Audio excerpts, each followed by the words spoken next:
Okay, thank you. This is getting cold, excuse me. I'm a bit like an old vintage car. I'll keep going as long as I'm oiled.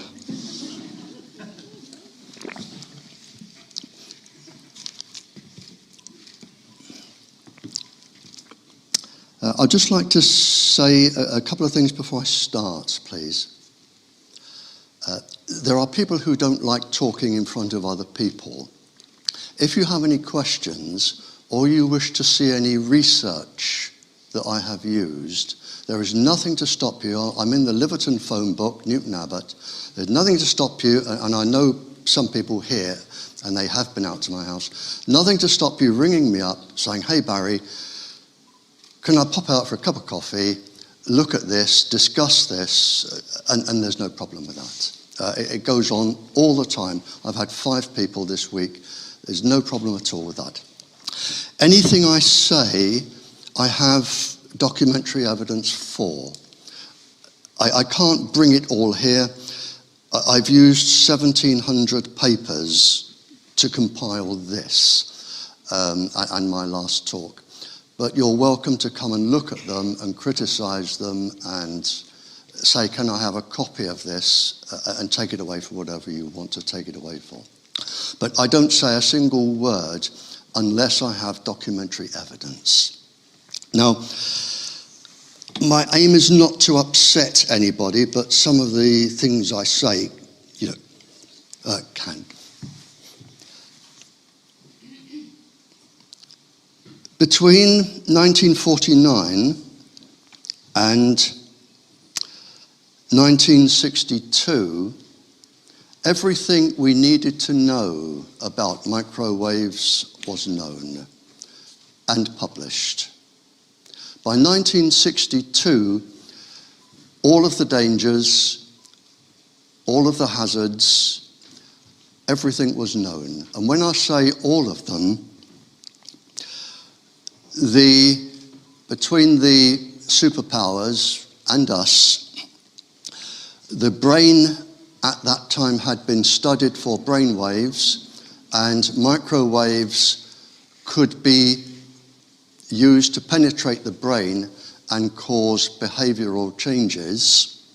And by 1962, with the resonance frequencies of the organs and the brain, the cyclotronic resonance frequencies, circadian resonance frequencies, a statement was made in 1962 by the governments that birth defects, all birth defects, organs, whole organisms, all cells, brain function, all emotions, all moods could be altered, changed, and destroyed by 1962. Microwaves then, as now, were used as stealth weapons before they became cell phones. In 1965, the use of cell phones by the military was used. I had them. By 1965, the prospect of cell phones and everything from cell phones was seen as a really, really lucrative market for the general public. And knowing the dangers that cell phones could cause, the military are exempt. You do not have, in the military, when you sign, any danger that comes your way for using whatever, that's it. You don't have any recourse for that. But the general populations do. And the military and the industry of several countries, the United States, Canada, us, some of the NATO countries, Australia and New Zealand, the people got together and they knew that cell phones and all the other gadgets you have today, they knew they would not be allowed under the current safety limits. And we needed a safety limit that could never be taken to court and never challenged if these things were to progress. And in 1965, they adopted an old 1953 thermal level by an engineer by the name of Schwann. And in order to prevent being taken to court, the industries and the people who make the decisions, they adopted the Schwann 1953 level, which basically says if a certain weight of your tissue, either 10 grams or a kilogram, depending which way you are going, does not heat up by a certain temperature in 6 minutes, then everything will be deemed safe for a lifetime's exposure for adults, women, children, pregnant women, everybody. And the 6-minute thermal level is the one that is still used today. They totally ignored and put aside the electric and magnetic vectors of the wave and the harm that the electric and magnetic vectors can do. What's my stick? It's all right. Sorry. Thank you very much. Thanks. They put aside all of the harm from the electric and magnetic vectors, so I don't knock it over again. Now, they interfere with the electrical conductivity of the cells, the electrical conductivity of the neurons, the electrical conductivity of the brain. They interfere with the resonant frequency of the circadian resonant cells, the cyclotronic ions. In fact, they interfere with everything. So all of those are brushed aside, and we stuck with the 6-minute thermal limit. Sometimes they extend it to 30 minutes, but basically it is a 6-minute, and that is what is in force today in 42% of the planet of what we are in that part today.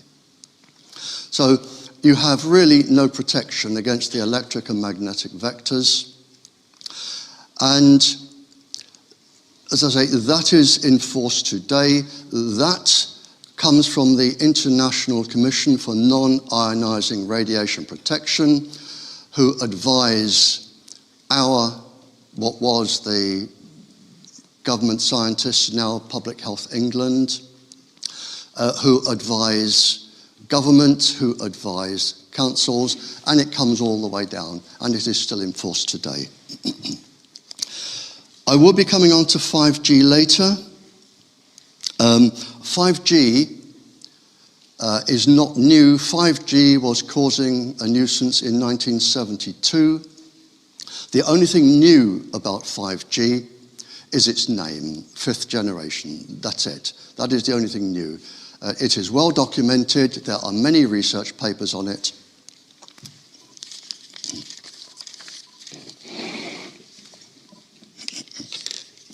And finally, in 1971, cancer was proven to be caused by low-level microwave radiation and has been kept secret ever since, along with all of the other illnesses and diseases.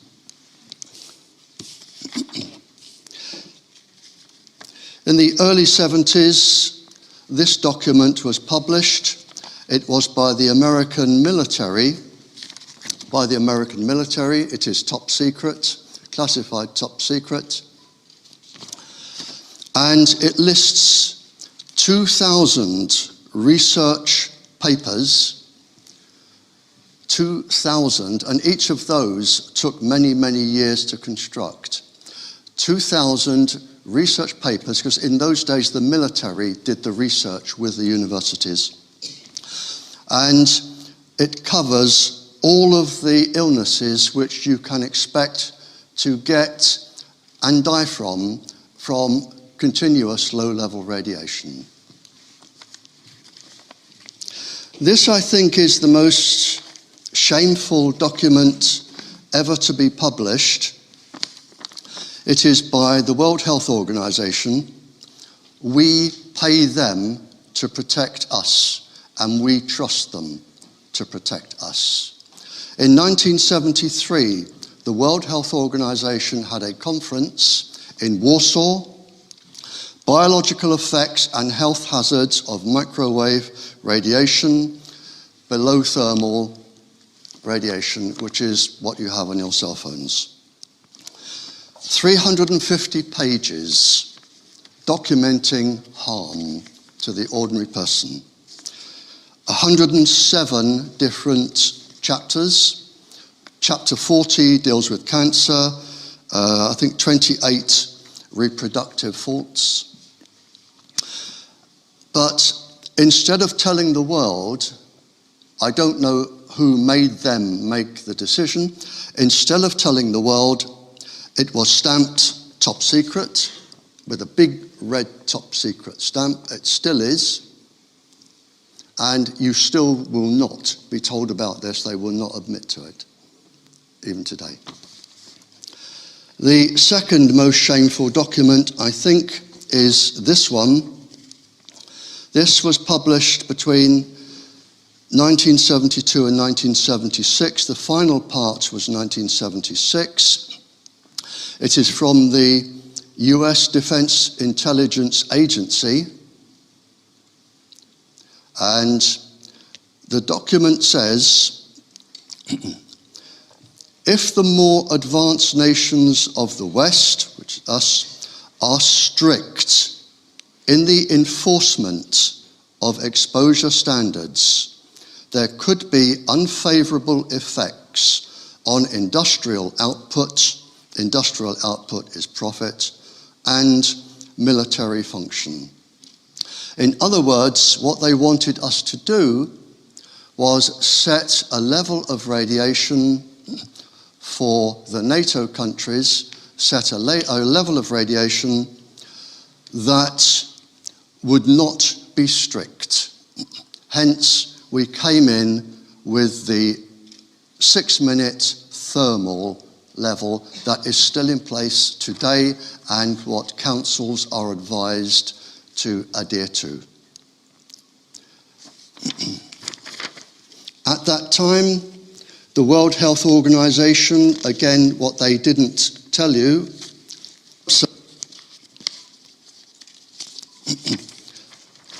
on their website, or on their, what they had on these days, 80% of the published papers linked cancer to low-level microwaves.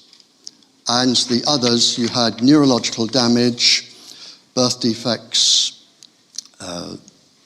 There was no secret among the decision makers then.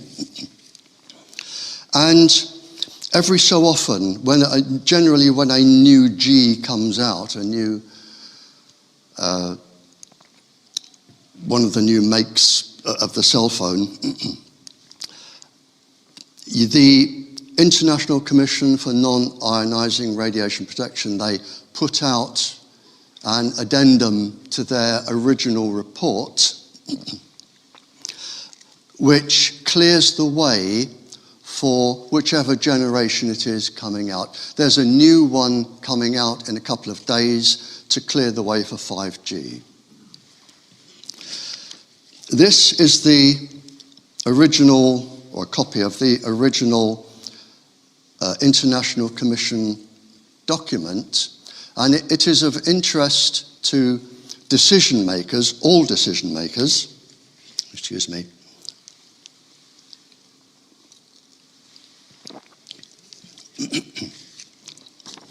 Because I think I'm not legally trained and I cannot understand people when they talk to me who are legally trained. But I will give you my interpretation of this. And this is for council decision makers and all other decision makers. They actually say in this that their recommendations are guidelines. They are not law. You do not have to adhere to them. They are guidelines. They say they only consider involving the heating of tissue. They go on to say, for example, children, the elderly, and some chronically ill people may have a lower tolerance for one or more forms of these microwaves than the rest of your population. They will be deemed sensitive.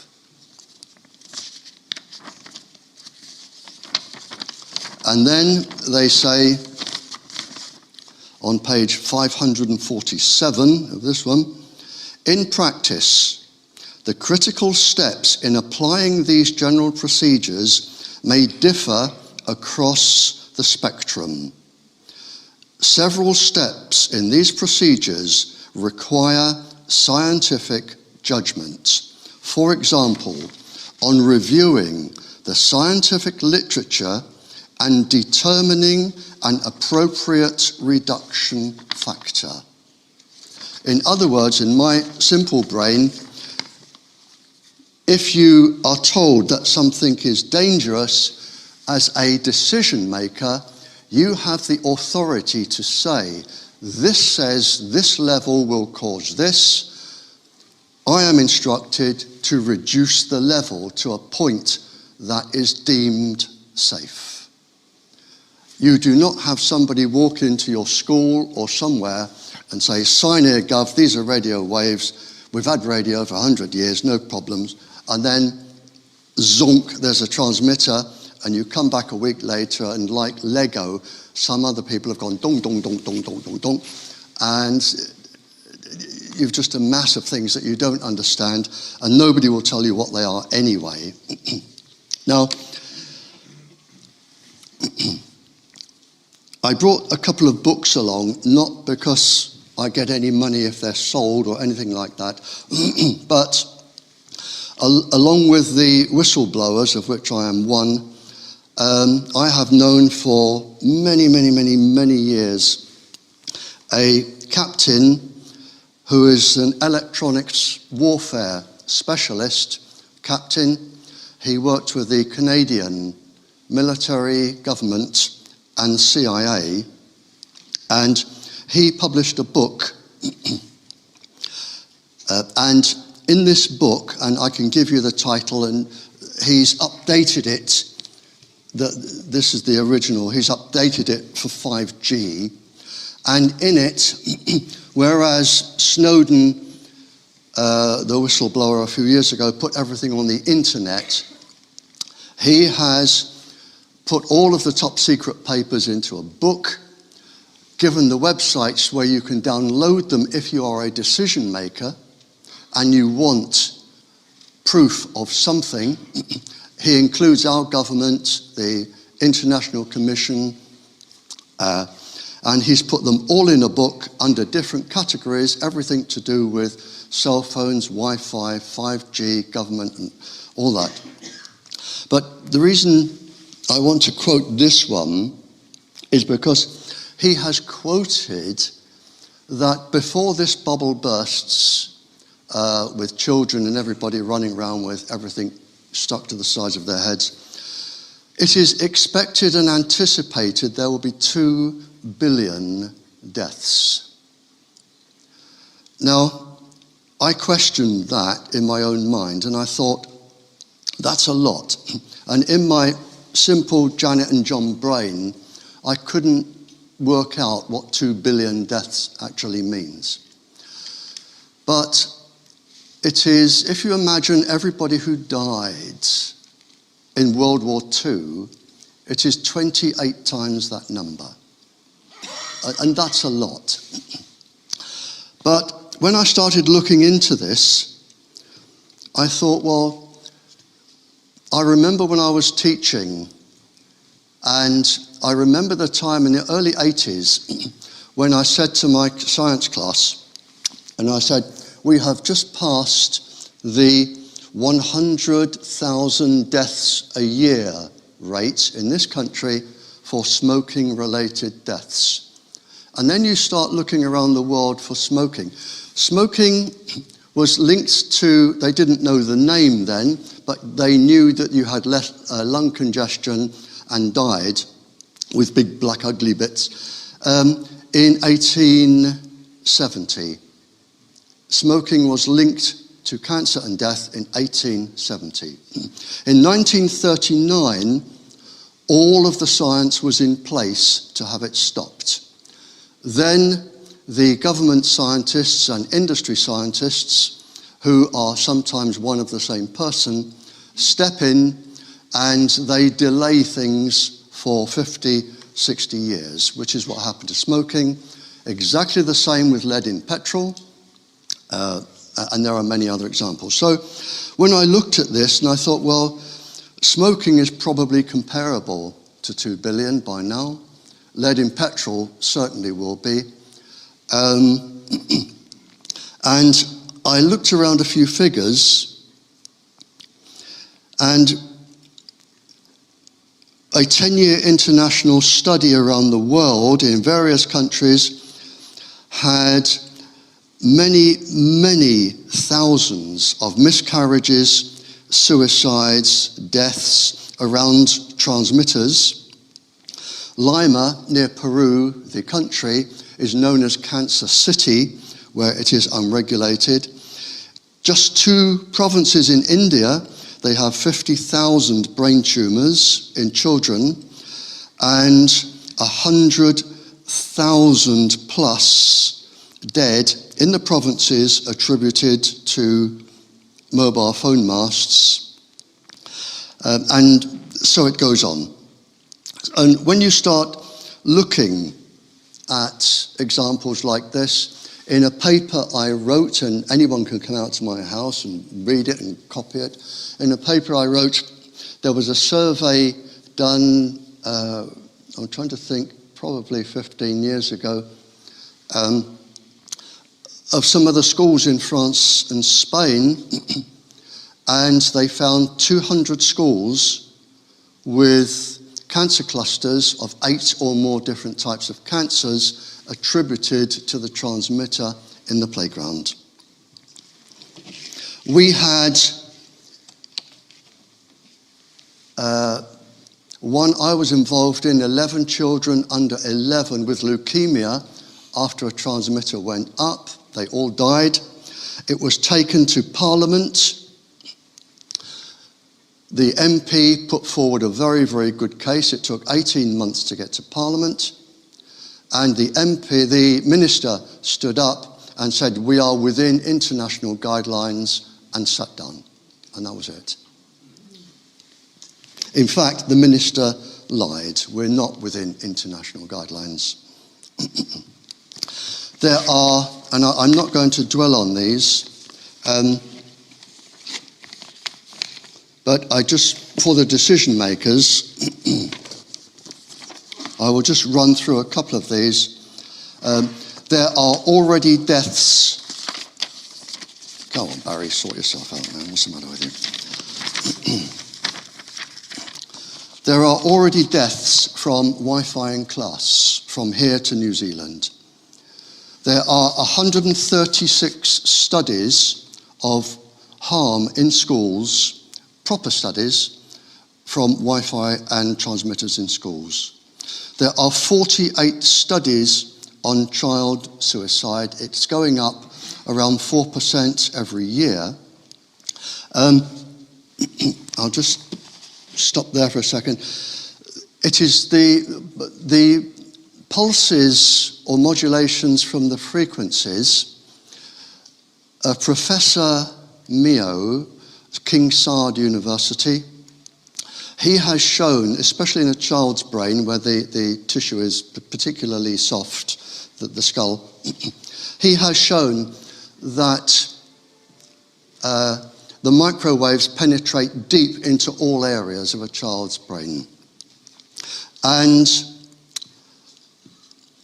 a scientist, Penifael, Penifael, in 97, he listed a list of 1 to 600 pulse frequencies that could cause neurological and physiological damage in the body. In the paper I had there from the military, they list all of the symptoms that you can be warned about if you are taken to court, and the last one is severe neurological damage, including death. So, suicide is one of the 5 most commonest from microwaves going into the brain, and I'm not a neurosurgeon, I just know from experience. The 5 most commonest in order are the same symptoms that you would receive from morphine or marijuana: hunger, excessive hunger, aggression, and if the pulse frequency is a certain frequency, which I won't say on camera, the aggression manifests itself as aggressive, suicidal sexual aggression. So you can get aggressive from the microwaves, and the particular pulse frequency will manifest itself as sexual aggression, particularly from men.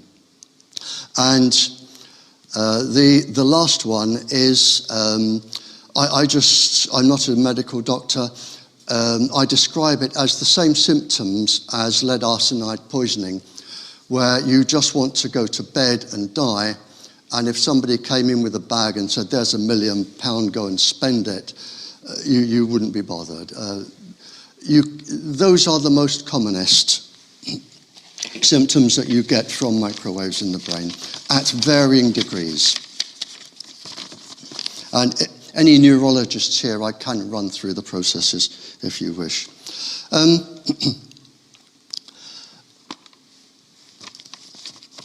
Right, okay, here we go.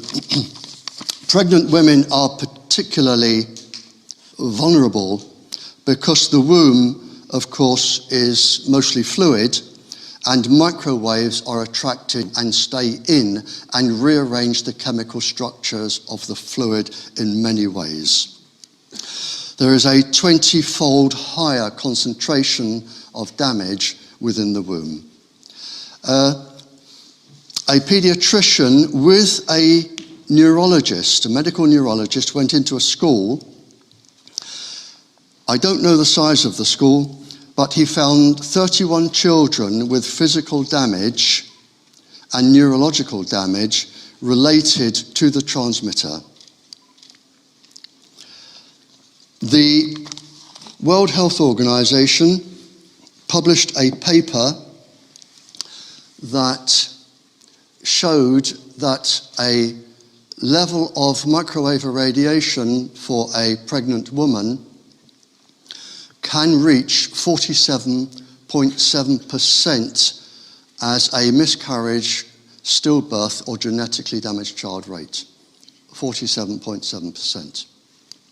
A paper published a few years ago, just a couple of years ago, by the European Academy for Environmental Medicine, who are an incredibly talented bunch of doctors and clever people.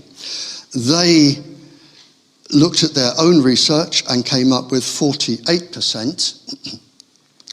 For school children, and I have taught pregnant school children and I've worked with pregnant teachers, for school children you can add a risk factor of between 10 and 20% more.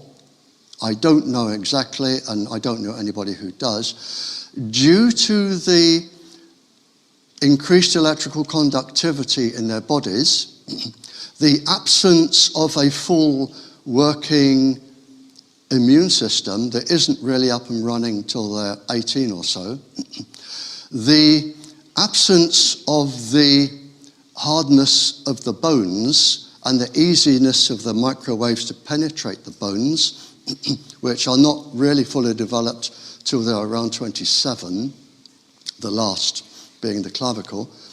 And of course in the bones you have the bone marrow, which helps with the immune system. So children are particularly vulnerable, between 40% and 60% vulnerable. When I'm talking to governments or royalty or people like that abroad, the one question I say to them is, if you do nothing, and a lot of them are, this isn't all bad news, 58% of the world are doing a lot. We're not, but 58% of the world are. And my aim is to get us doing something. When I say to them, if you do nothing, just look at let's take an average of 50%. The mathematics is relatively simple. It's like a decay curve, a nuclear decay curve. In one generation of exposed children, let's say 20 years, a half of your newborns are going to have some sort of defect if they are alive. Another 20 years, you're down to a quarter. Another 20 years, you are down to an eighth. So in 60 years, I say to them, and this isn't my work, this is the work of proper, real professionals doing this job. In 60 years, only 1 in 8 of your children can be born or expected to be born healthy. How are you going to run your infrastructure? How are you going to run your health service? Who's going to pay for it? Where are the taxes coming from? Who's going to man the factories? Where are they coming from? The only answer to this is mass immigration. That is the only answer if you wish to survive as a country. And I'm coming on to trees and animals later. I'm coming on to trees and animals later, but it's worth mentioning here while I think about it. The scientists will know this, but we all have the same 4 chemical bases in our DNA. Any tree can read your DNA sequence. The nucleotides won't do it any good because it doesn't interest a tree, because a tree doesn't do what we do. But any tree can read your DNA sequence. And anything that damages our DNA, and if there are any professionals here who would like to know the sequence through the cell, I'll happily give it to you. Anything that will damage our DNA will damage all other living species' DNA, all of them, plants and animals. And the figures are showing this. And as far as I know, there are only 3 living things on the planet that seem impervious to microwaves. There are, as I said, 48 papers on childhood suicide, which manifests itself quite a lot with cell phones. There are as many papers on breast cancer, and I can't go into the breast cancer now, it is a mammoth topic, but I can do questions. I have a picture here which I won't show, but you're welcome to come and have a look if you wish, of a lady who tucked the cell phone into her bra. But breast cancer is a phenomenally high rate among people who carry cell phones in their handbags or have the metal stays in the bra. And finally, on this little section, a surgeon from Plymouth, a brain surgeon, questioned why the amount of brain tumours he was seeing did not match the amount he was doing, the operations he was carrying out. I need my glasses.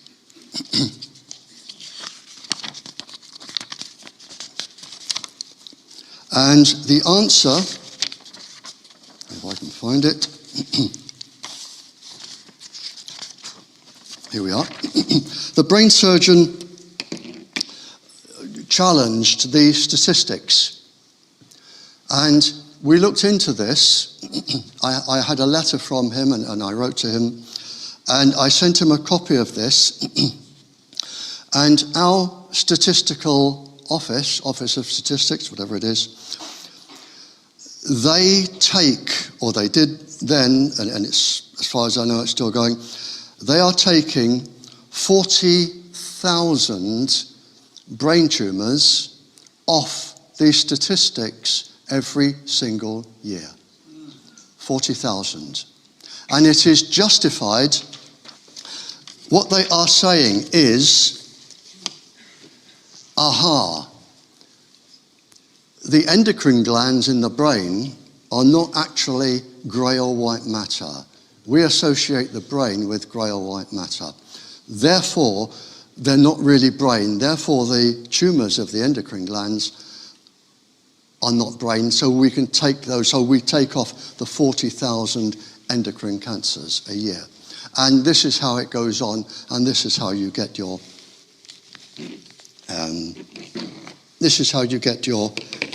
figures down. But I did say to the doctor, surgeon, you work for the NHS. If you try and raise this, I have known 2 area health authority, whatever the chief person is called, the chief of the area health authority, I have known one be threatened that she would lose her job in 1/2 of one day if she brought this to anybody's attention, and the other one that the best thing he could do was keep quiet and stick to other things. Now, we put Wi-Fi in schools. We put Wi-Fi in schools. You can go into virtually any state primary school and they will have 20 Wi-Fis in the class, plus the routers on the ceiling, plus a transmitter, and there will probably be iPads as well.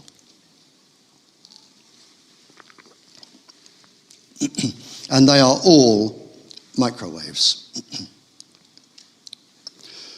What you are not told, and if you are a school governor or a decision maker, what you are not told when you put these in front of our 5-year-olds or even 4-year-olds these days, what you are not told is that the Wi-Fi in your classroom or your children's or grandchildren's classroom or their bedroom, the Wi-Fi is in the same category for danger. The World Health Organization, International Agency for Research on Cancer. They are in the same category, exactly the same, as mercury, lead, DDT, benzene, which is the smell from petrol you get, exhaust fumes from cars, HIV type 2, and chloroform. The same. Now, if I walked into anybody's school with any of those and said, here you are, play with this for a day, I would be jailed, certified, sectioned, and jailed. And yet, we've got children with these on their laps. I think somebody worked out for 13 hours over a school lifetime or something. But the good news, the International Commission for Non-Ionizing Radiation Protection, they have been a very, very tightly guarded body, secretive. You can't join them, you have to be invited to join them. They don't answer to anybody, they are not elected. And they have been a very, very close community. But just Saturday, they are based in Germany. On Saturday, we have a defector. And with 5G coming, he is not prepared to do what they are doing or be a member of their gang anymore. And this arrived from Germany on Saturday for me. And he has said, and he has gone public, there are now 2 large, well-executed and solid studies that point in the same direction. Cancer from exposure from all of these technologies. The data in the large study which found clear correlation between exposure to mobile radiation and cancer rates shows even greater cancer risks than revealed in the first report. Therefore, World Health Organization hazard class 1 instead of today's class 2, which is the one I've just read. It is an airtight argumented conclusion which supports an overwhelming amount of research. He is asking the world to upgrade the cancer certification from grade 2, which is mercury and lead and benzene, up to grade 1. He said the research substantiates that. Now, I'm going to finish off for 10 minutes, then we stop for a break. I'm going to just finish off with a few bits on Wi-Fi, because I think this is important, because these are our children and grandchildren.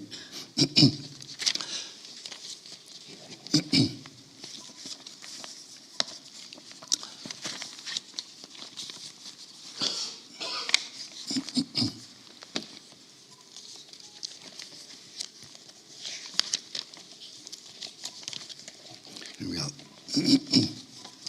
Right, I'm just going to run over a few things. I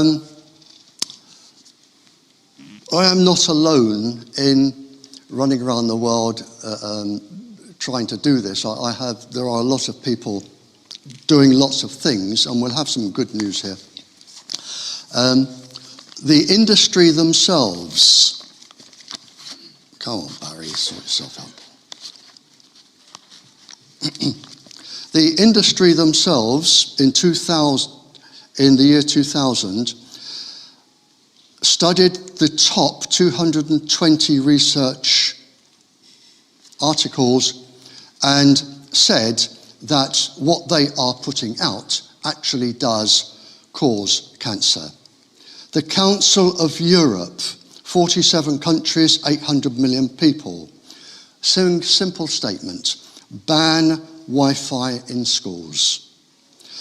Dr. Annie Sasko, 22 years World Health Organization Cancer Department.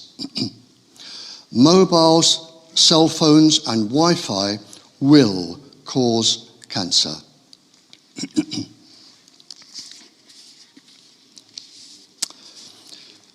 Switzerland, France, Germany, Belgium, England, this is not the state schools, England have started to remove Wi-Fi from schools. UNICEF, the big children's charity who care for children, decided to look into this, and they did their own study, nobody interfered, and they came up with their own conclusion. They found there was an 85% risk of brain and heart damage. And in fact, in Canada, I think it is, in the schools, they've had heart attacks from children from Wi-Fi, and now the classrooms have defibrillators in. 85% brain and heart damage, 36% epilepsy, 11% neurological harm, 82% blood, immune and fetal damage.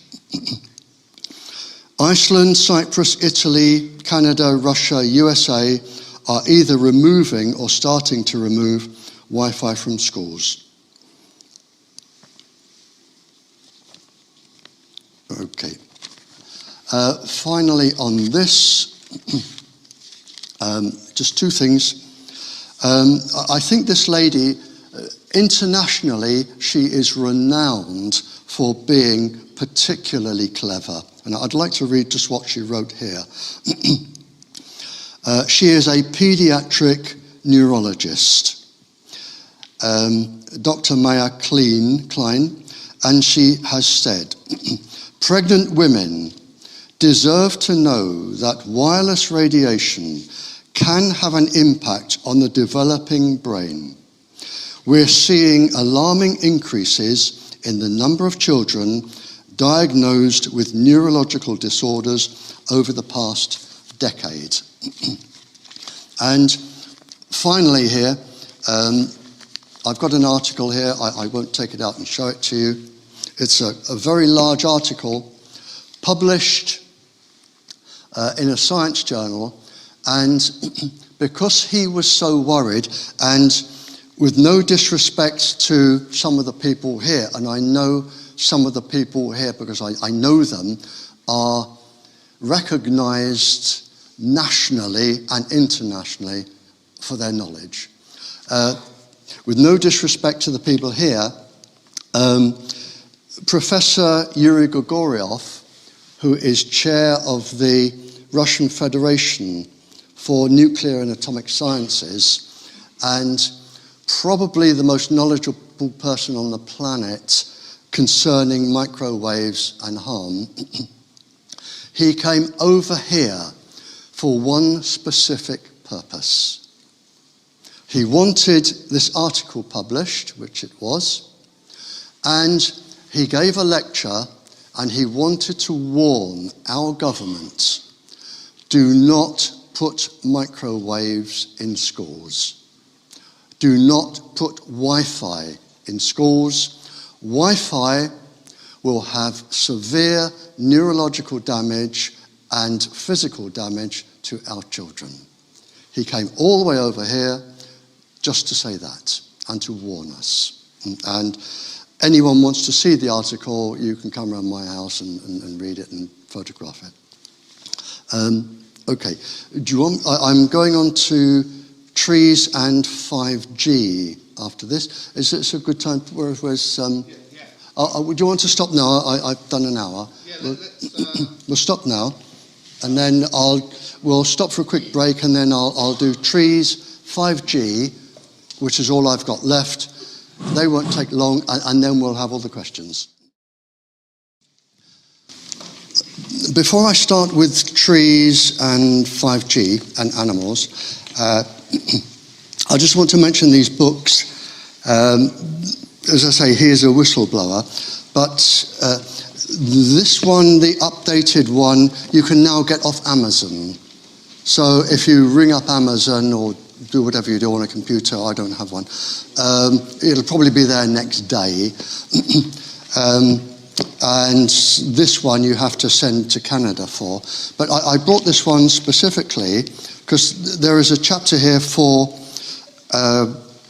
decision makers, councillors, decision makers. I just want to read this bit here. And everything in here, you have the website and everything you need to get it. This is for decision makers from 2015. And it says, school districts, boards, medical health officers now know Lloyd's of London will not provide liability coverage for injuries, directly or indirectly, arising out of, resulting from, or contributed to by electromagnetic fields, electromagnetic radiation, radio waves, noise. This applies to Wi-Fi and all wireless devices in schools. And I believe, I don't know that I'm correct, but I believe Lloyds insure other insurance companies. And if I were a decision maker, one thing I would ask for in writing, because apart from the harm, which my brain can't even contemplate, apart from the harm, if you are taken to court over the death or an injury of a child, and you have no insurance cover, and I have had parents and people come to me and say, what do I do about injury? And I say, well, there will be insurance, or there will not be insurance, depending on. Ask your school people or your council or whoever for the specific sentence in their policy that says we will cover your child, whatever, from electromagnetic illness. There should be a specific sentence there that says that.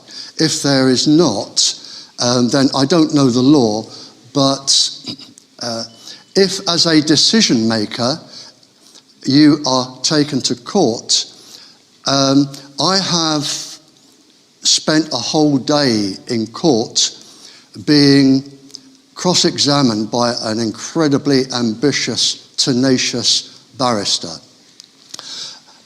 And I was defending a girl who did not want to have an unhealthy child and wanted Wi-Fi taken out of school.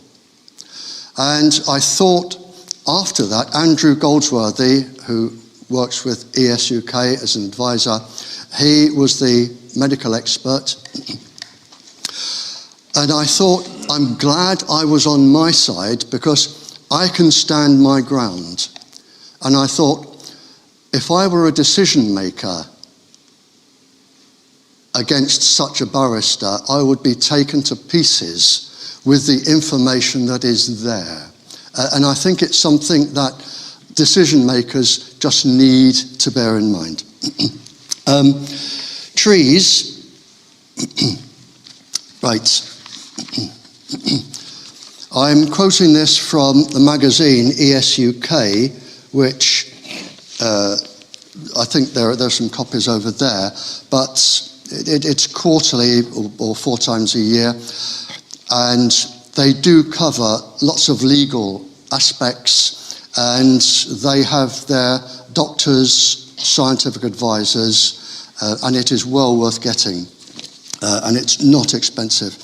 But in ESUK, there is an article here on trees subjected to low-level microwave irradiation, 29 pages, the red oak, cherry, willow, black poplar, and all trees suffer the same. They all start losing their immune system once you bombard them with communications microwaves. Trees are designed to pick up radiation.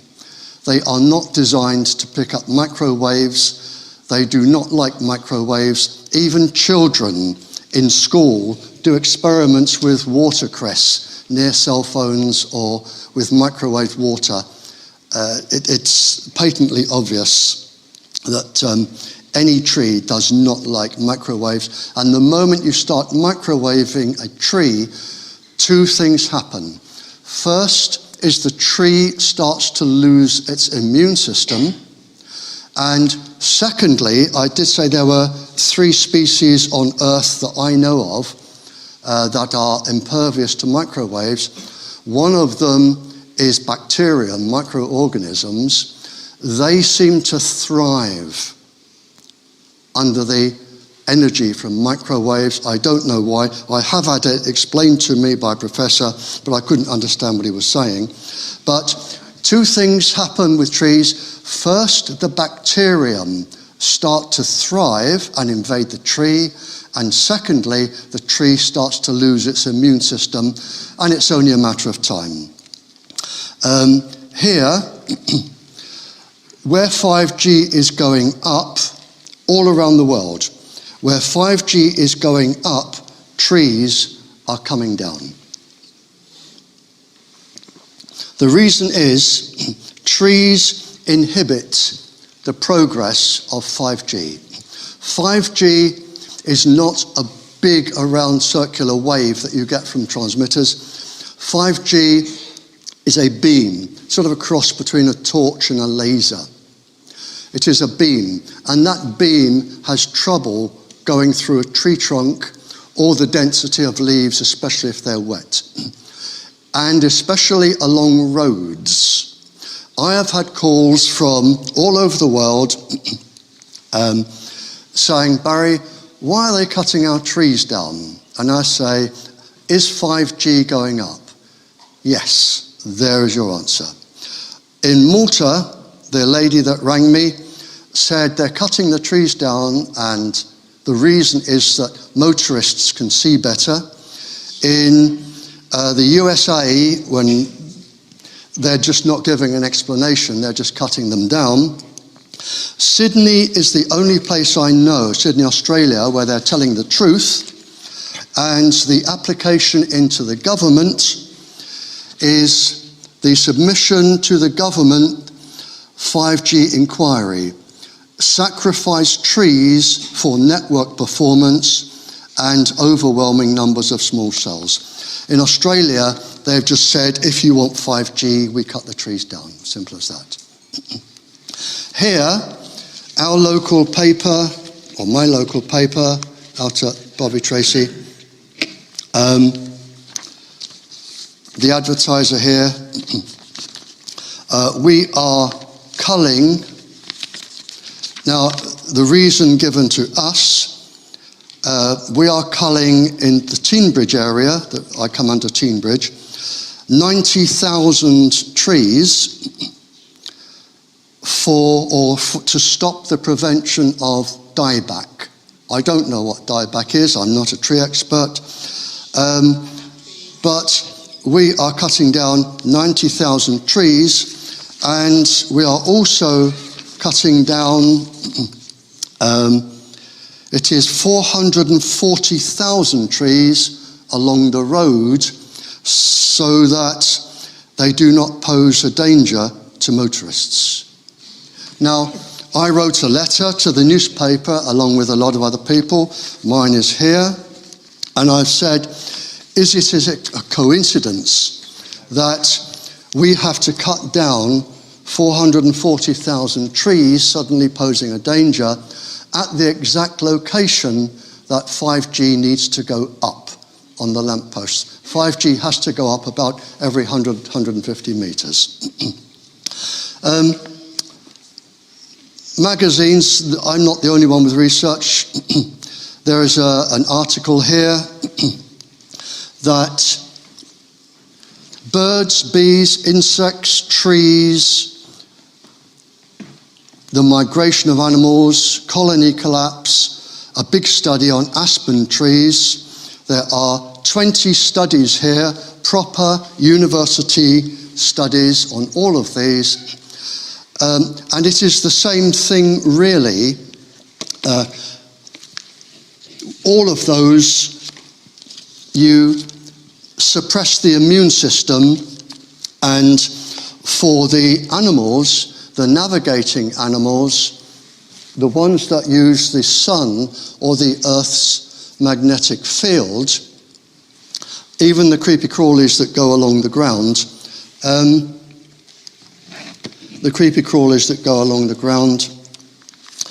they use navigation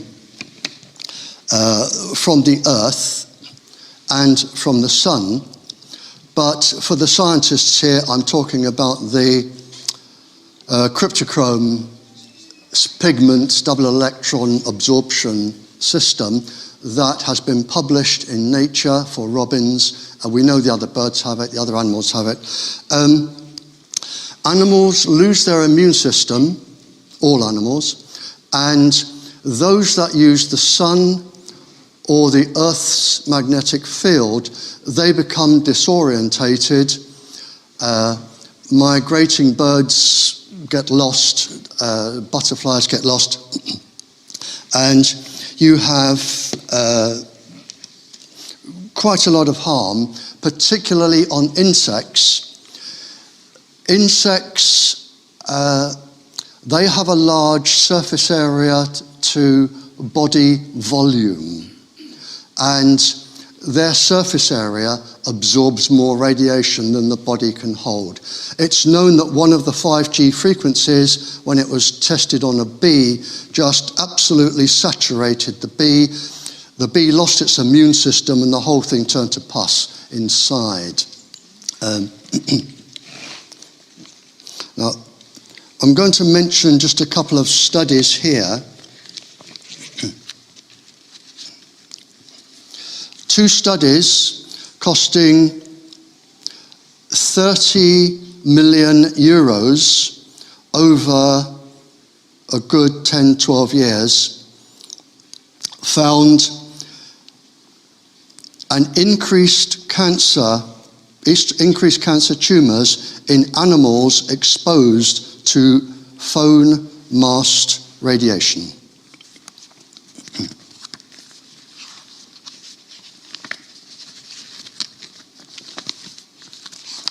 Okay.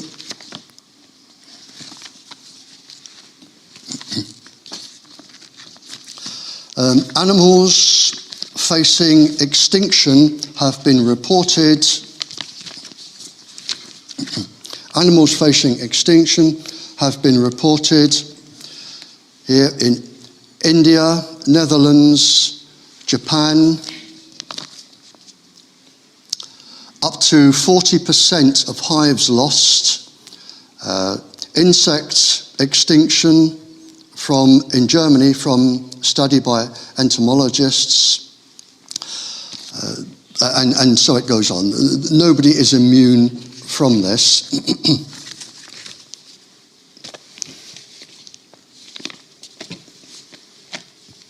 Okay. I have given the Glastonbury Festival, I have given 2 of the Glastonbury Festival environmental lectures. You're welcome to come round and get them if you wish, but one of them has over 8,000 research articles on animals and a 20-page laboratory study citing the suppression of the immune system from ordinary low-level microwaves on cows, cats, dogs, hamsters, whales, birds, bees, bats, butterflies. Over 8,000 studies there.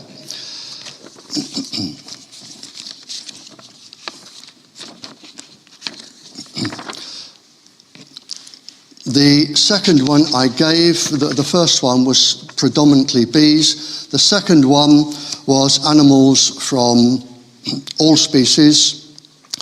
I quoted 14 properly, independently peer-reviewed university studies saying the same. And this isn't a UK problem. There's a lovely gentleman here sends me a picture of his hives every year. He is a priest. Living up in the mountains, the Rockies in the Colorado mountains, and he sends me a little letter every January with all of his hives.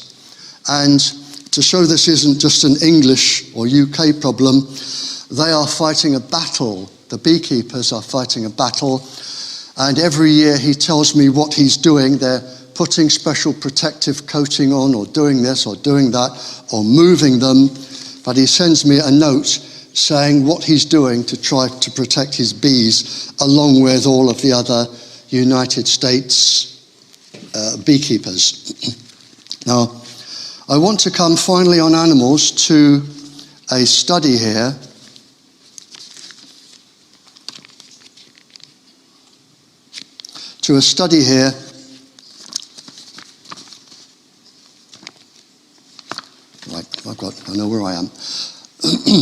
This is probably the biggest and most comprehensive and legal study. This is a 15-year study, hundreds of papers, a 15-year study. Mount Nardi and Mount Matherson World Heritage Site in Australia.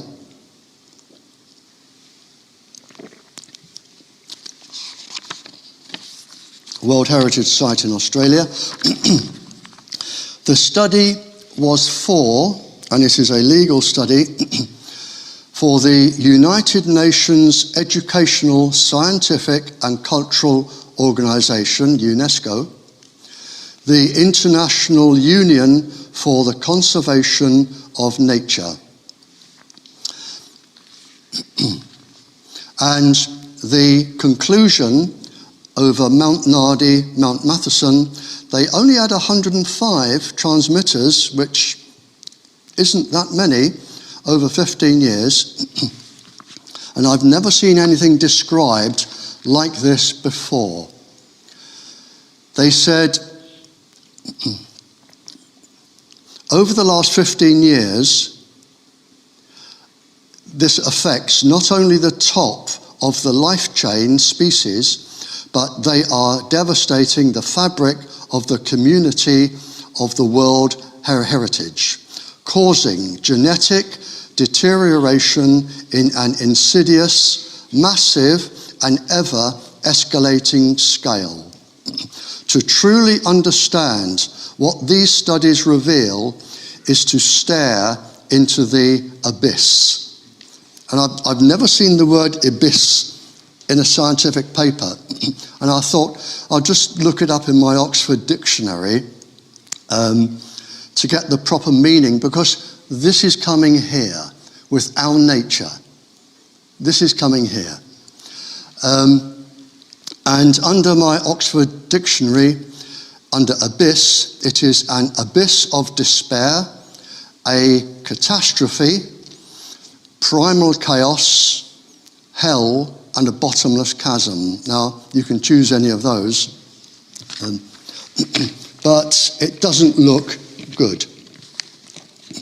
Now, I summarised the whole of the document, and I've summarised the document down here, but these are groups of species. These are not species. Some of these are 66 and 86 species. And when you run down this whole list of species, the common words appear. They either migrate and they won't come back, they exhibit unnatural behaviour, and then you have gone, retreated to another area, rarely heard, gone, moved to the valleys, and we're going right down with birds, butterflies, wasps, ants, termites, bees, frogs, you name it, they're all there.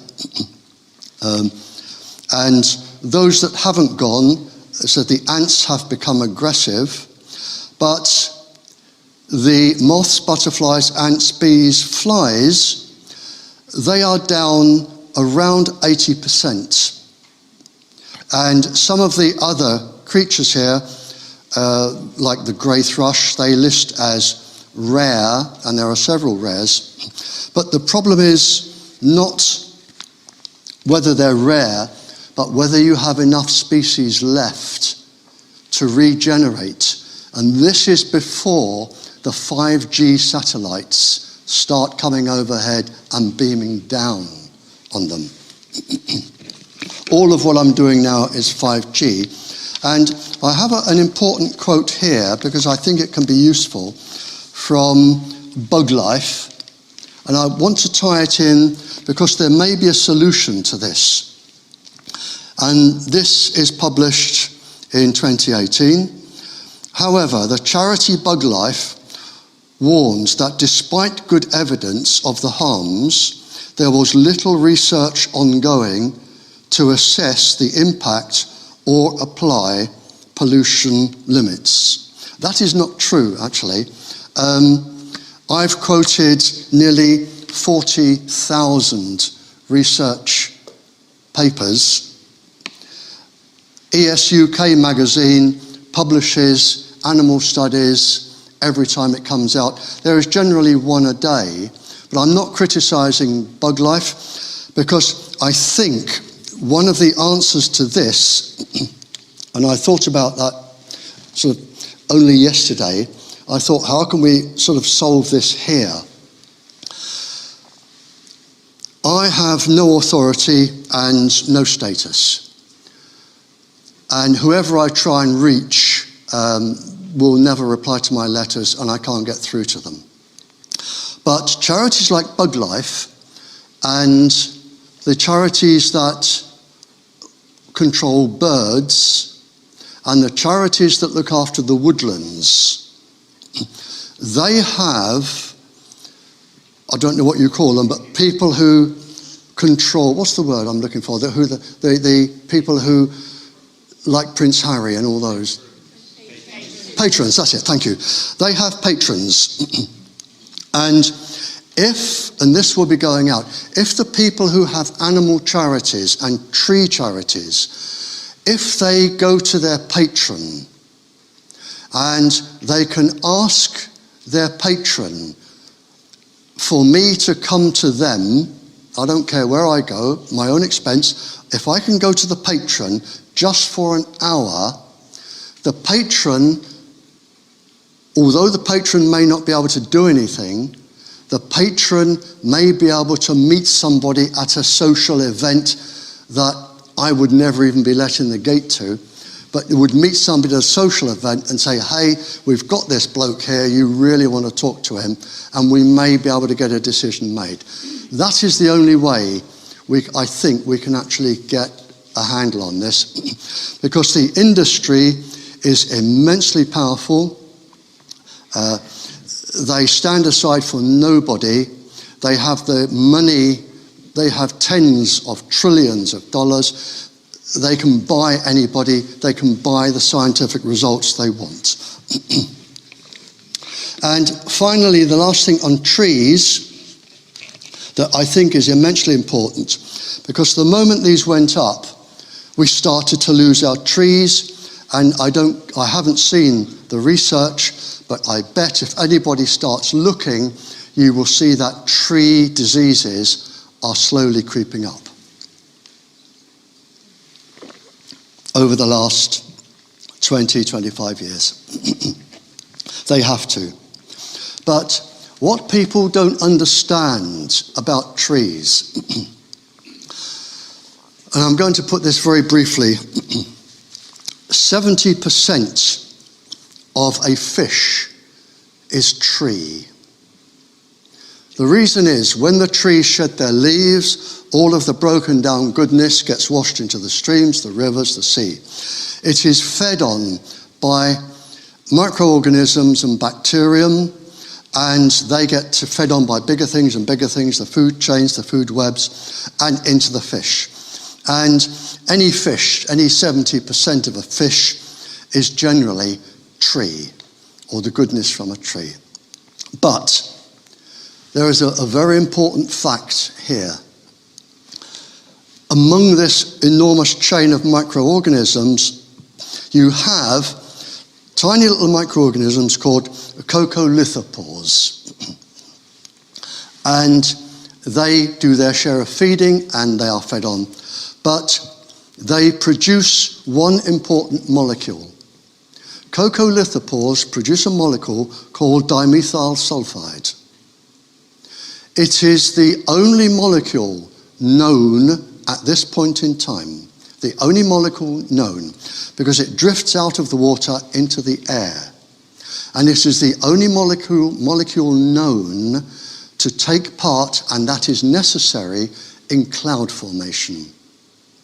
Now, if you go and cut down all of the trees in there, I think we're going to cut down 70 million or something. You cannot replace 70 million trees with 70 million saplings. The average age will be about 100 years, and the saplings will not do the same job. They will not absorb the carbon dioxide from the atmosphere for a start. Now, if you cut down the trees, you are cutting down the formation of clouds in the atmosphere, which means you will get droughts. It is as simple as that. We cannot go round cutting down that many trees if it isn't necessary. And the only way to have 5G is to cut down trees. So there is a balance there, and it needs to be known to somebody. Now, with 5G, I'm going to finish on 5G.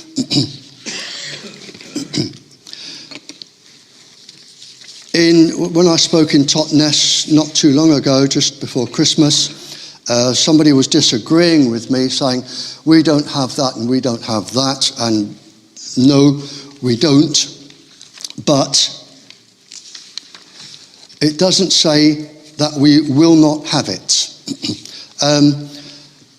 There is a lot more to 5G than just putting up little boxes on lampposts.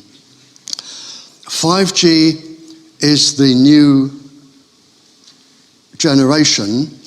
It is not a wave, it is a beam. It is going to be used by around 53 organisations in this country, plus the secret services, plus the military, plus the American bases and their frequencies. There are quite a lot of frequencies that people don't know about that are going up when you have a 5G transmitter, and most of them are secret. In fact, there are a lot. And 5G is going to merge. When I look at the frequencies, the spectrum across the whole range, 5G is going to merge basically with Wi-Fi 6. And they are already producing 6G. 5G and Wi-Fi 6 are getting very, very close together. They are going to be used in unison. Right, I need to keep these in order, or I shall be a silly boy. Right, here we are. Now, for decision makers,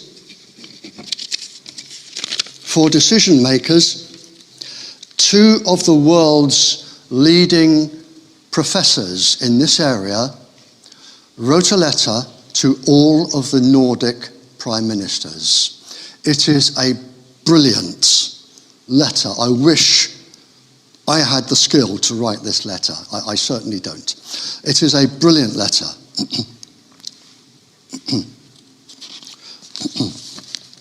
But before the letter, I just want to, what do I want to do? I want to read a legal opinion from an international attorney at law office regarding 5G. This is for decision makers, and it says, and you're welcome to pop out to my house and get all this stuff. It says, a international firm of law, a law firm. It is the conclusion of this legal opinion that establishing and activating a 5G network as it is currently described would be in contravention of the current human and environmental laws enshrined in the European Convention of Human Rights, the UN Convention on the Rights of the Child, EU regulations, and the Bern and Bonn Conventions. And going through documents, I have found, and these mean absolutely nothing to me, the UN Convention 1989, each state, and we come under the United Nations, each state has a legal responsibility to protect children to ensure maximum development. Articles 19 and 6. If you want to go to your school and quote the law, there you are. The Children's Act, 1989, Part 3, Section 17. There is a legal obligation on local authorities to protect children against harm or the risk of. This stands apart as a likelihood or perceived risk is all that is necessary. It does not need proof. I believe that this only applies, and I'm not sure, to children who are in care, children who are fostered or adopted. But every school has one of those anyway, I would imagine. You have the Nuremberg Code, UN 1950, Article 7. Prohibits any experiment without consent. 5G is an experiment. In fact, all of them are experiments. Tetra Airwave is an experiment. But under the Nuremberg Code, any experiment that affects you bodily or your health is illegal unless you give your consent. There is only one exception, and I've only known it to be done once. Any doctor can experiment on his or herself. That is the only exception. That's part 5. Under EU law, a strategic environmental... Now, whether we are agreed whilst we were under EU law, I don't know. A strategic environmental assessment should be carried out before 5G. And if there is a problem and it wasn't carried out, the polluter, in other words, the decision maker, pays the principal or the costs for the cleanup. And that can be millions. A legitimate government must preserve the right to life, liberty, health of all of its citizens. That is the Treaties of Civil Government, 2nd Treaties, Chapter 2. And finally, the Health and Safety Act, 588, law in this country, 1st of July 2016. Employers must protect those of higher susceptibility, monitor health for electromagnetic radiation, both thermal and not thermal. For example, auditory sensory disturbance, change in brain function. That is the law. The letter from the 2 professors to Nordic populations that it is a mistake to assume that the populations are experimental guinea pigs for a largest ever biological experimental guinea pigs for the largest ever biological experiment on humans. Such experiments are totally unlawful according to the Nuremberg Code, the Declaration of Human Rights, the Declaration of Children's Rights. According to the polluter pays the principle, has to pay for all harm they have caused to humans. Now, an experiment was carried out on 5G. An experiment was carried out in Russia, and I'm going to speed up these last bits. In 1977, I have the paper, an experiment was carried out on animals and humans using 5G. I won't go into the units, but the radiation level, the humans and the animals were subjected to was at a level of 62. They were subjected to a level of 62 for 15 minutes a day for 60 days. In other words, 15 hours. That's it. You can legally, under the International Commission and our government, under the thermal regulations, you and all of the animals and all the trees, if 62, and I'm going to list the illnesses caused from a level of 62, you can legally be given for 24 hours a day, non-stop, forever, a level of 140, more than twice. The professors listed damage to the skin, liver, heart, brain, adrenal glands, blood. The fetus, children, stem cells, human sperm, honeybee. And that was just from one paper. There's the paper. It's a top secret paper from Russia that I had sent to me. So with 5G,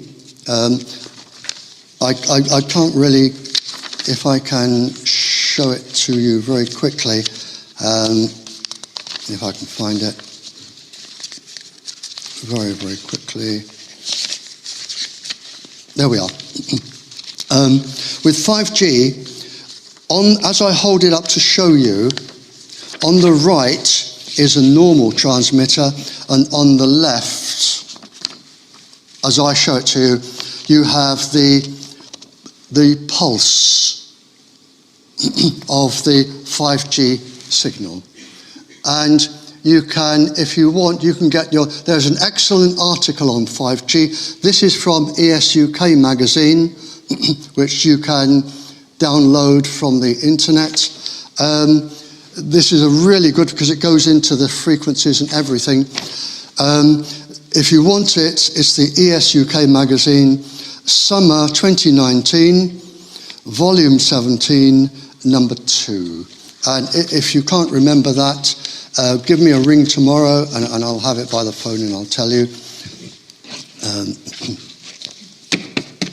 And one last thing about 5G, and this isn't known by most people. Two things. One is that there is a paper by the World Health Organization that one of the 5G frequencies is known to cause eye damage and skin cancer. That is published. And there is something which is being tried. I get lots from the universities because, believe it or not, the university people developing this are more scared about what they're doing, whereas I'm prepared to take the risk. There is, the mathematicians and physicists will know this. It is called if I can remember it, it's called the Brillouin precursor, is what is being tried out. It is a 1 second pulse that will precede the laser beam. It is a 1 second pulse that will precede the laser beam, up to 10 gigabyte in strength. And you really, really don't want anything like that flashing across your eyes or your skin. Nothing does.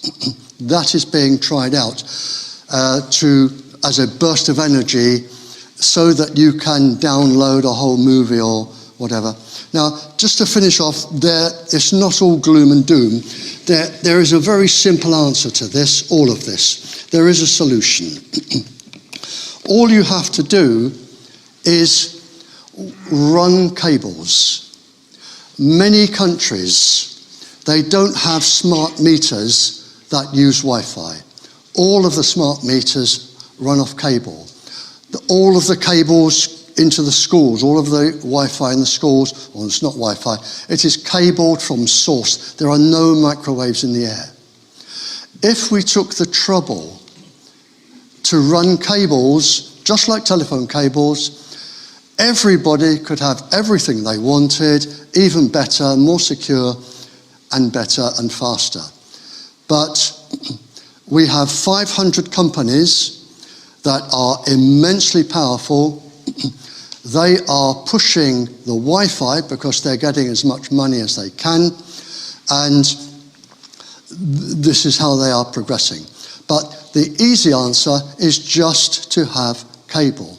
If we run a cable along a forest, the trees are happy, the animals are happy, everybody is happy, you can have them into the schools. And if we turn down all of the transmitters, just turn them down, so that only the emergency services need them. If you're in a car and you break down in the middle of Dartmoor, you can ring. If we just had that system, which is what it was originally designed for, there would be no problem.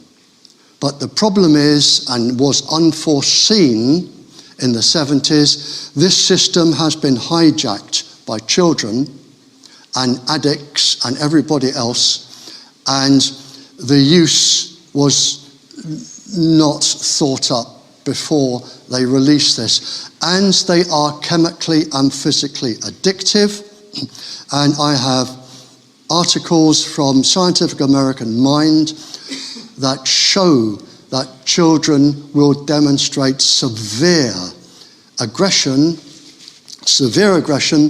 where a child has threatened to murder her parents if they so much as touched her equipment, and a child has punched the mother in the face for touching the equipment. We're getting into that stage. But there is a solution, but the problem with the solution, and we go right back to the very first document, you will lose profit. And this really all comes down to money. And what I'd like to do now, we'll just get straight on, if we can, Charlie, please, straight on with questions. Well done, everyone. I know, thanks, Barry.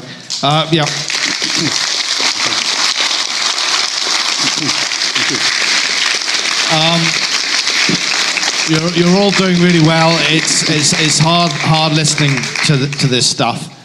So we're going to have questions and answers. So we're going to cut it slightly shorter because we've all got homes to go to. So we don't want to go much past 10 o'clock. So we're going to have about 15 minutes for questions and answers. Hands up if you have... Can I just say, yes. There is a gentleman who asked very, very early, he has a desperate question. Jonathan, is it Jonathan? To do with eyes. Sorry, could we have a question from Jonathan, please? Yeah, thank you.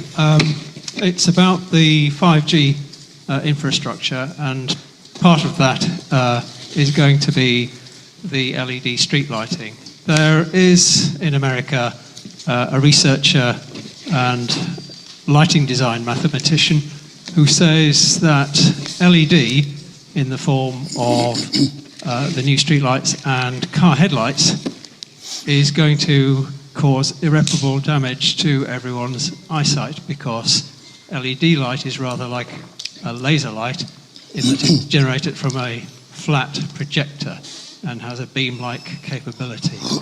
Could you talk about the health concerns in respect of LED light and how it might affect the optics? Right, I'll go as far as I can. Yes to eye damage, yes to skin cancer. That's documented. Blue light. I'm assuming the blue light you're looking at is 450 to 500 nanometers. Yes. Yep. Okay. Right. Blue light. Now there are radiation sensors, ganglions on the sides of the eyes. Their full function isn't fully understood, but it is known they pick up radiation and they send it back to the brain. Blue light is also known to go to the retina at the back of the eye. It is known to go to the hypothalamus. The hypothalamus has special enzymes.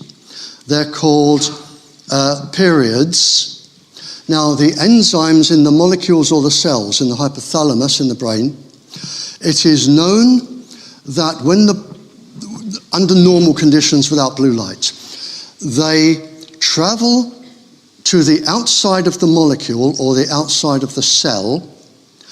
There is a chemical reaction, I don't know what it is, but then they come back. The complete cycle takes 24 hours. Now, blue light is known to slow this down by up to 2 hours a day. Up to 2 hours a day. The hypothalamus, I know, controls the internal circadian resonant frequencies, our internal clocks. The hypothalamus is also connected to the pituitary, which releases hormones and can be responsible for behavior. Now, that is as far as my knowledge goes, but I'm just going to throw this out. Are there any medical professionals here? I would like to know, if you slow down the hypothalamus for up to 2 hours a day and it is continuous, is there any medical professional here that could enlighten me and everybody on any knock-on effect for organs or whatever it is I don't know about? Thank you. Some years ago I was in Malta. Oh, sorry, I was looking at the gentleman behind you. Oh. Sorry.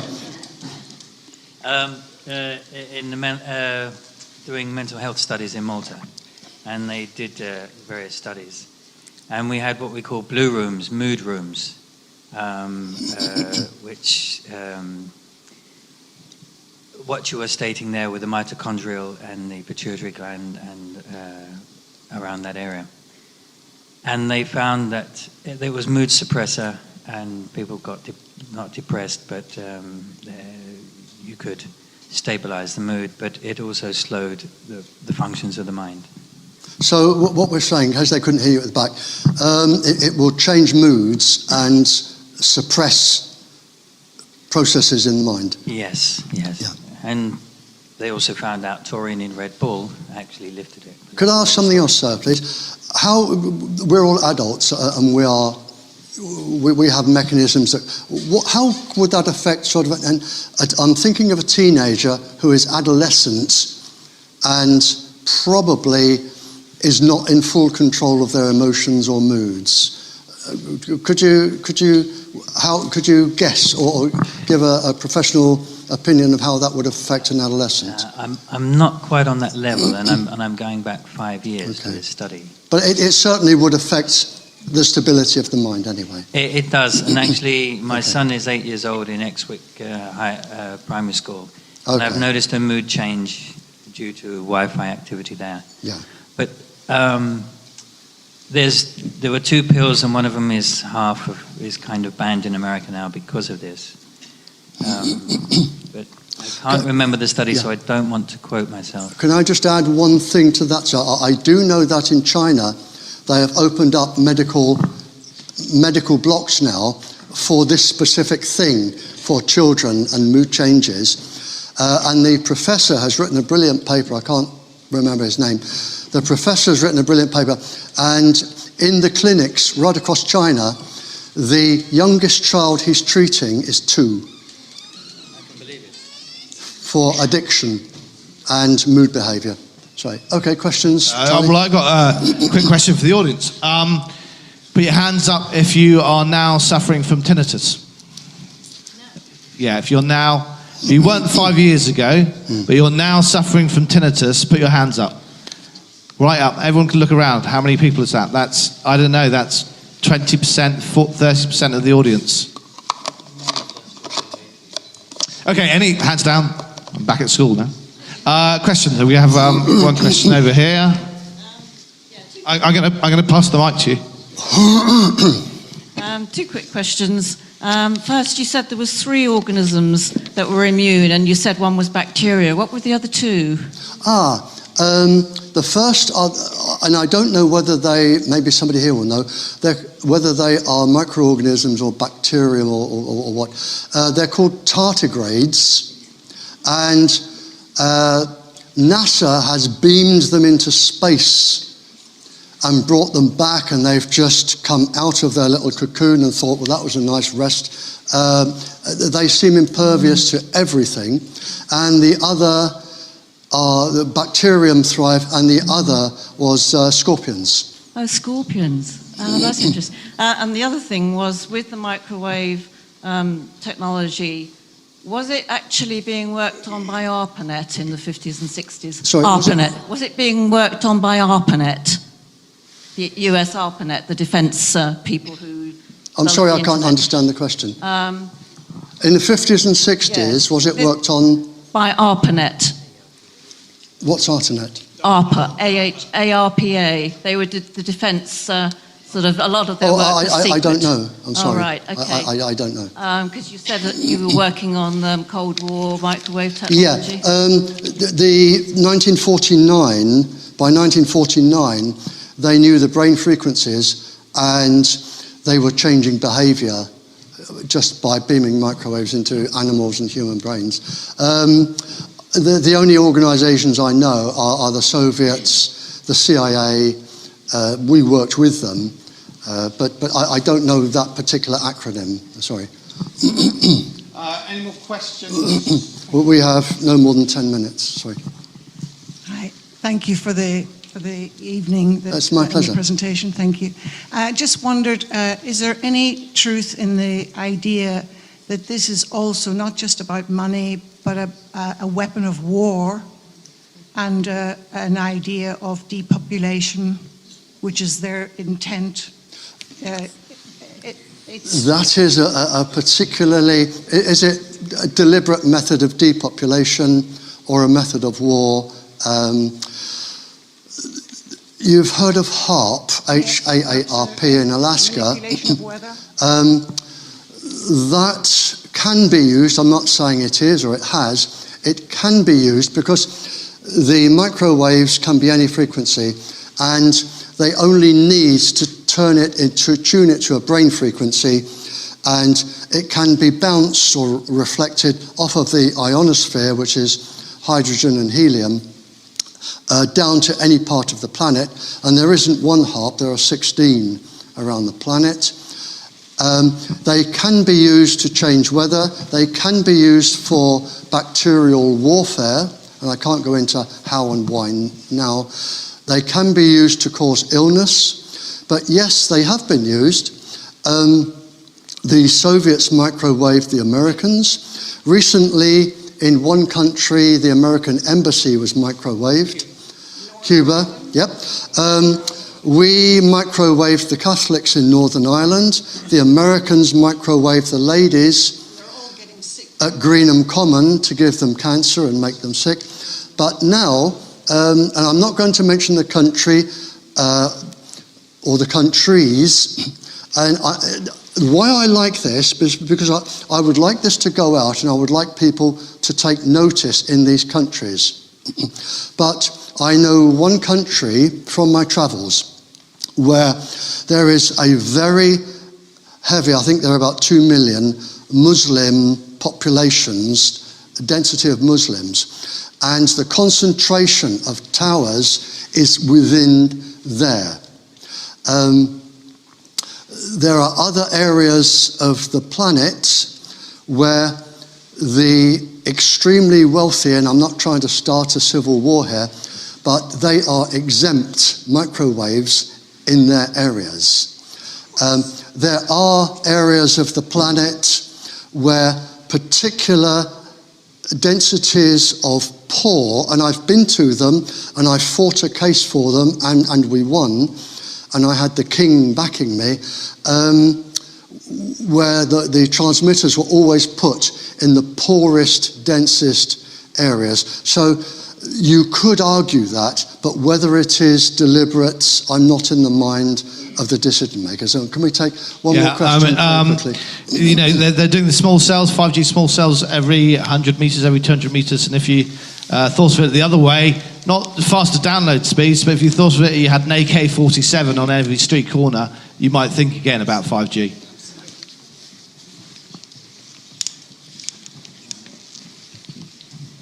Yeah, hi, Barry. Yes. Hi, Barry. I was living in Bristol, which is a 5G testbed, and it gave me cancer on my skin, and also I nearly lost my vision. It made me extremely fatigued over and over in years, and I tested the environment with a meter, and the exposure levels are horrendous. So I left my whole life behind.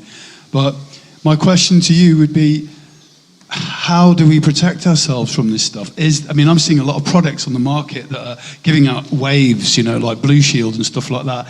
Are these things actually working for us, or is there nothing to save us from 5G if we don't get it stopped? Protection, it can be very, very costly. As far as we know at the moment, and may I say that is a brilliant question, and I only had some of the information yesterday from China. The new 5G, whether it's 5G or 6G, and I can't get my brain around why they're doing this at the moment, but a university has developed the 5G beam that will penetrate the metal casing on a cell phone. But my first thought was, well, if it can do that to the casing of a cell phone, what will it do to your eyes or your skin? And what is the purpose behind it? But at the moment, 5G you won't pick up on any of your acoustometers anyway. The mathematics for the beam is so complex that I don't know a mathematician in the world that can actually decipher what is actually inside the beam. There are many hundreds of frequencies being tested and tried. I don't know a single safe one. I can't think of any form of screening that will stop 5G unless, again, ESUK, they have a directory of, I think, 350 items, something like that, on their website that may stop different Gs. I don't know. 5G will not penetrate far into the house. It can be stopped by walls unless they put the metal bit in. But 5G is having a carrier wave that will take it further. Its penetrative power is not strong when it comes to buildings and trees, but they are using carrier waves, namely 4G or 3G, 700 megahertz, to bring it further into the house. But it is designed to marry up and work with smart meters and the Wi-Fi and everything else. So at the moment, until 5G is established, we don't know how to block it because they haven't produced it. It's like saying we want a bulletproof jacket, but we haven't made the bullets. Until you've made the bullets, you won't know what works. Great. Thanks so much, Barry. Okay. Much appreciated. Now, I want to wrap this up because, time, and as I said, we've all got homes to go to. Could I Let's just do something. add something there as well, please? Absolutely, yeah. Okay, thanks. If I were a decision maker, a councillor or a school governor or something, I'm thinking of me. And somebody said, we want you to sign here because this is coming on your land, your territory, your property. I would say, very simply, give me the research paper. If I am the signatory, I take responsibility, and under this law, it is the principal who pays the costs. If I am signing for this, give me a research paper that says pregnant women, the animals, the trees, children will be unharmed for the duration that they are in front of it. Give me one research paper. I will send it for independent peer review to Nature publications or a top-rate journal, and I will see what their reply is. And they will come back and say, there is no safe level for a child ever.